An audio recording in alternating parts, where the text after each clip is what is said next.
Pourquoi cries-tu? Je ne sais pas ce qui va. Cette question d'un petit de 3 ans, les larmes aux yeux, reflète à la fois la détresse et l'incompréhension face aux émotions. Trop souvent, dans le tumulte du quotidien, ces cris et pleurs deviennent le langage privilégié des enfants pour exprimer ce qu'ils ressentent. Pourtant, derrière chaque cri se cache un monde intérieur riche de sentiments non verbalisés. Imaginez un instant que votre enfant puisse partager ses émotions sans avoir besoin d'en arriver là. Un après-midi ensoleillé, Emma, 5 ans, se retrouve submergée par une vague de frustration. Alors que sa mère lui demande de ranger ses jouets, un flot de larmes s'échappe de ses yeux pétillants. « C'est trop difficile !» crie-t-elle avant de s'effondrer au sol. Ce moment, rempli d'intensité émotionnelle, n'est pas isolé. De nombreux parents reconnaissent ces scènes où les enfants ont recours aux cris et aux pleurs pour exprimer leur désarroi. Ces explosions émotionnelles face à des défis apparemment simples sont courantes et peuvent souvent laisser les parents démunis. Derrière les cris et les pleurs d'Emma se cache une tempête de sentiments. La peur de l'échec, la fatigue après une journée bien remplie et une frustration grandissante face à des attentes qu'elle perçoit comme accablantes. Dans son cœur, elle aspire à être entendue, à trouver un moyen de faire comprendre qu'elle se sent dépassée.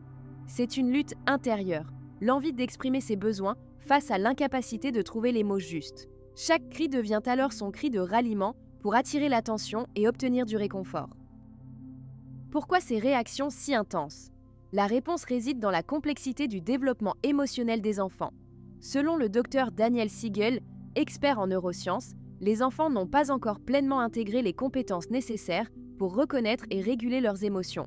Leur cerveau est encore en pleine formation, ce qui rend difficile la verbalisation de leurs ressentis. De plus, comme l'indique l'université de Harvard, des émotions non exprimées peuvent s'accumuler et se manifester sous forme d'explosions émotionnelles. Les enfants ont besoin de temps et d'espace pour apprendre à identifier et à communiquer leurs émotions de manière appropriée. Cette compréhension scientifique nous éclaire sur l'importance d'accompagner nos petits dans cette démarche délicate mais essentielle. Laissez-moi vous raconter l'histoire de Marie, une maman qui a traversé des nuits entières à pleurer avec son fils de 4 ans, Lucas. Un jour, elle a décidé d'essayer une nouvelle approche. Elle lui a montré comment utiliser un tableau des émotions pour exprimer ce qu'il ressentait. En peu de temps, Lucas a commencé à dire « je me sens triste » au lieu de pleurer sans comprendre pourquoi. Ce changement a été libérateur pour eux deux. Une autre mère, Sophie, avait des enfants qui réagissaient souvent par des cris lors des disputes. En instaurant un coin calme dans la maison où ses petits pouvaient se retirer avec des peluches et un plaid doux, elle a observé que les crises diminuaient, les enfants apprenaient à se recharger et à revenir calmement pour discuter de leurs sentiments. Ces histoires montrent clairement que le changement est possible et accessible à tous les parents prêts à s'engager dans cette aventure émotionnelle avec leurs enfants. Il est facile de tomber dans certains pièges courants en essayant d'aider son enfant à exprimer ses émotions et il est essentiel d'en prendre conscience pour éviter d'aggraver la situation. Un premier écueil est de minimiser les sentiments de l'enfant. Parfois, face aux pleurs, un parent peut dire « ce n'est rien, ne pleure pas ». Cette phrase peut involontairement donner à l'enfant le sentiment que ses émotions ne sont pas valables. Au lieu de cela, essayez de reconnaître ce qu'il ressent. « Je vois que tu es très triste. Ça arrive à tout le monde. » Un autre piège consiste à répondre avec colère lorsque l'enfant crie ou pleure. Cette réaction peut créer une atmosphère de peur plutôt que de sécurité. Plutôt que de s'énerver, prenez un moment pour respirer profondément et répondez calmement. « Je comprends que tu es fâché. On va en parler ensemble. » Enfin, trop souvent, les parents veulent résoudre immédiatement le problème qui suscite des cris en disant par exemple « Arrête de pleurer et fais ce que je te demande ». Cette approche peut renforcer la frustration chez l'enfant. Proposez plutôt un espace sûr où il puisse se reposer avant d'aborder la question. Prenons un instant pour nous calmer avant de discuter des jouets. Éviter ces erreurs permet non seulement d'améliorer la communication entre parents et enfants, mais aussi de construire une base solide pour une expression émotionnelle respectueuse et authentique. Pour aider votre enfant à exprimer ses émotions de manière saine, voici quelques étapes pratiques que vous pouvez mettre en œuvre immédiatement. Ces actions simples peuvent transformer les cris et les pleurs en moments de compréhension mutuelle. Commencez par instaurer une échelle émotionnelle de 1 à 5. Demandez-lui de l'utiliser pour indiquer ce qu'il ressent. En lui montrant comment cela fonctionne dans votre propre vie, vous l'inviterez à verbaliser ses sentiments, même les plus subtils. Créez une routine journalière où chacun des membres de la famille peut partager une émotion vécue dans la journée. Cela établit un précédent pour votre enfant et le rend plus à l'aise avec l'idée d'exprimer ses propres sentiments. Aménagez un coin « recharge » dans votre maison qui sera un espace sûr où l'enfant peut se retirer lorsqu'il se sent submergé. Remplissez cet espace avec des objets réconfortants, peluches, plaids doux ou même des livres illustrés sur les émotions. Utilisez des jeux de rôle pour donner vie aux émotions que votre enfant pourrait ressentir. Cela lui permet de mieux comprendre et exprimer ses propres expériences dans un cadre ludique. Enfin, tirez parti de la puissance des histoires. Lisez des livres qui abordent les émotions et discutez ensemble de ce que ressentent les personnages.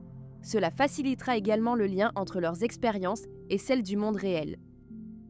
Ces étapes peuvent non seulement améliorer la communication, mais aussi forger une connexion plus profonde entre vous et votre enfant, tout en les aidant à naviguer leur monde émotionnel avec plus d'aisance. Vous vous posez sans doute des questions sur la manière de gérer les émotions de votre enfant. Voici quelques interrogations fréquentes qui peuvent vous aider à y voir plus clair. Que faire si mon enfant crie encore ? Il est normal que les réactions émotionnelles ne disparaissent qu'au pas du jour au lendemain. Rappelez-vous que le chemin vers une expression émotionnelle saine prend du temps.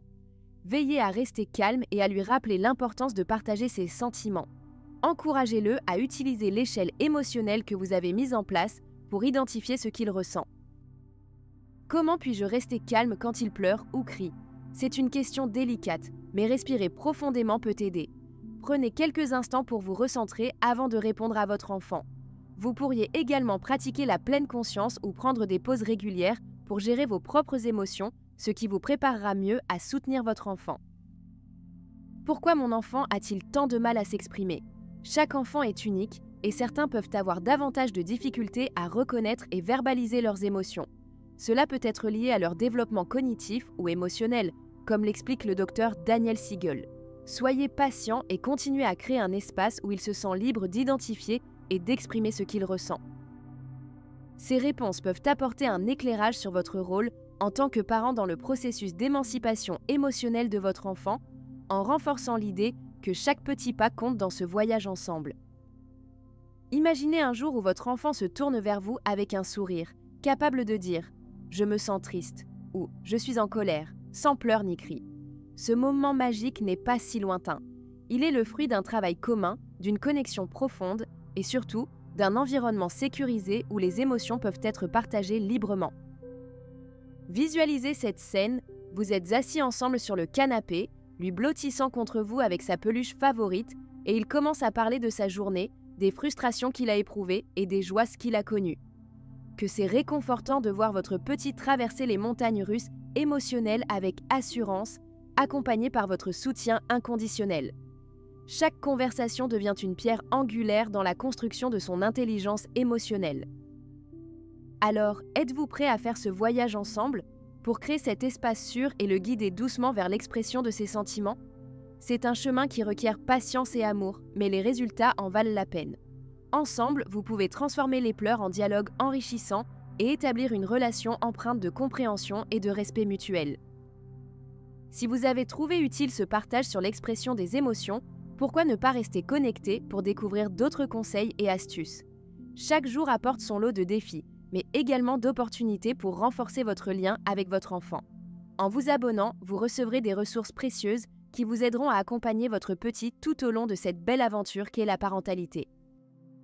Ensemble, nous pouvons bâtir un avenir épanouissant où les émotions sont accueillies et célébrées. Chaque abonnement est une promesse d'échange, de soutien et de découverte mutuelle. Alors n'attendez plus, rejoignez notre communauté et continuons ce chemin vers une parentalité sereine et enrichissante.